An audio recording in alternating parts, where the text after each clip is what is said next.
Hi guys, welcome to Strength Reversed. My name is Amy. Thank you for joining me, and a special thank you if you're a new subscriber. I really appreciate that. I have another installment in my Tarot Spiral series, and this is the series where I try to go a little deeper into each card and really learn something new and build my tarot reading skills. And hopefully you will leave some comments if you have some opinions about these cards as well. Now, I'm about to go work out here pretty soon if I can ever get this video made. So, you know, I know my hair is like, I just threw it in a clip, okay? I don't even care. I'm not even going to sweat it right now. So, the theme for this video is decisions. These are cards of decisions and choices. And I kind of noticed this pattern because I chose these cards several days in a row for my daily draws, and I thought, these are all different versions of like making a choice. So I'm going to go through these 4 cards and kind of discuss each one so that I can figure out, mostly for myself, but hopefully you too, what the subtle differences are between these cards. And I chose 4 cards, and that is the 2 of Swords, the 4 of Cups, the 5 of Cups, and the 8 of Cups. I'm sure there are lots of other cards that can be indicative of a choice or a decision, like the Lover's card, but I figured that was more on a, spiritual level or just a more symbolic level, and these are, nitty-gritty pip cards. So we'll take a look at each of those. The 2 decks I have here are the Light Seers and the Robin Wood deck. And this is the 2 of Swords in each of these decks. Now, I've heard the 2 of Swords described in a couple of ways.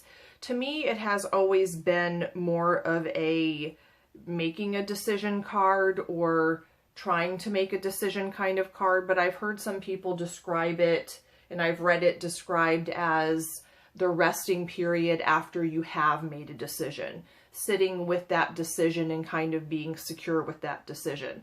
I've never seen this card this way.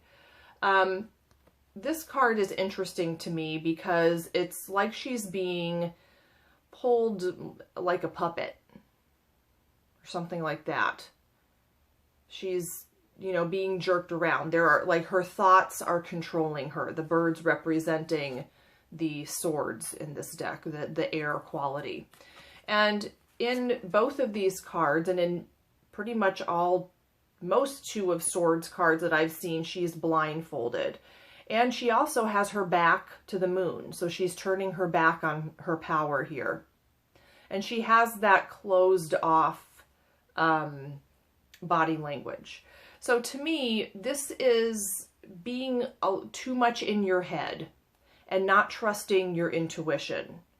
So your power's like not even factoring in, and even your senses aren't really factoring in. There's almost a defensiveness and an unwillingness to make a decision. It's kind of like nothing's moving, so it's safe. It's keeping the status quo. You're maybe overthinking it or over-rationalizing something, and so the decision isn't, it's not getting made. There's almost kind of a stuck quality to it. So in this card, your thoughts, it's almost like you're not allowing any feelings or intuition or even common sense, just, looking with your 2 eyes in order to make this decision. So there's no chance of being hurt, but there's also no room for growth either because you're stuck. So the next card is the 4 of Cups, and this is a little different than the 2 of Swords in that the 2 of Swords, you realize there's a choice and you're just not making it because you're avoiding maybe commitment or committing to the path that you've chosen.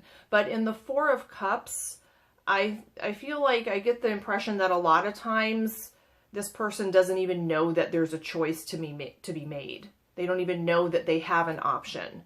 And, of course we have the disembodied hand in these decks, offering this other option that they're not even realizing is there.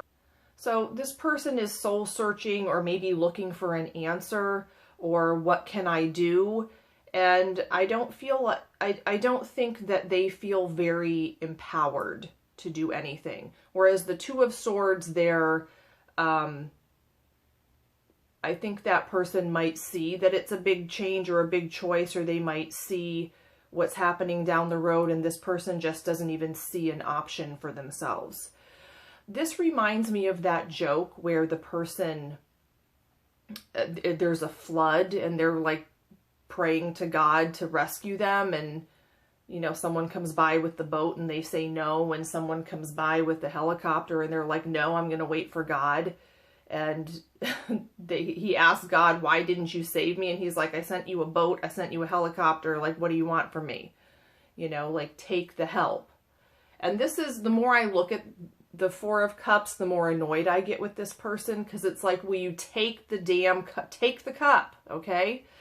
This, you know, if you've ever known someone who, you know, their back hurts, or, you know, I don't know, they have a pain in the neck or something, and they just keep wanting to tell you about it and complaining about it, and you're like, well, did you go to the doctor? No, I didn't go to the doctor. And finally, you're like, I don't want to hear any more about it. If you're not going to go to the doctor, don't complain to me anymore. You know, there are things you could do that you're not doing, so zip it. The next card is the Five of Cups. And the Five of Cups, it's not like you're choosing what to do, because something already happened. It's done. But the Five of Cups is about choosing how you're going to deal with it and how you're going to react to it.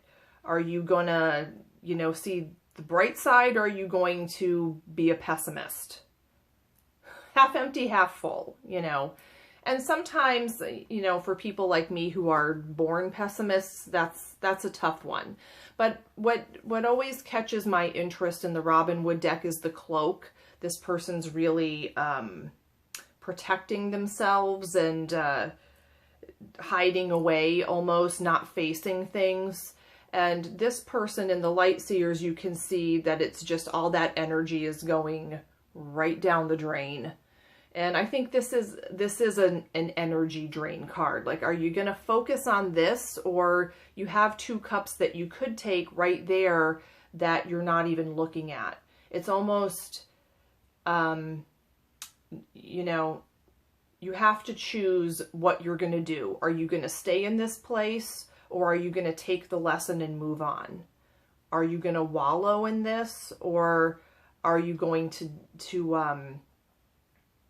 process this and move on? Because, you know, staying stuck in the emotions isn't necessarily dealing with it.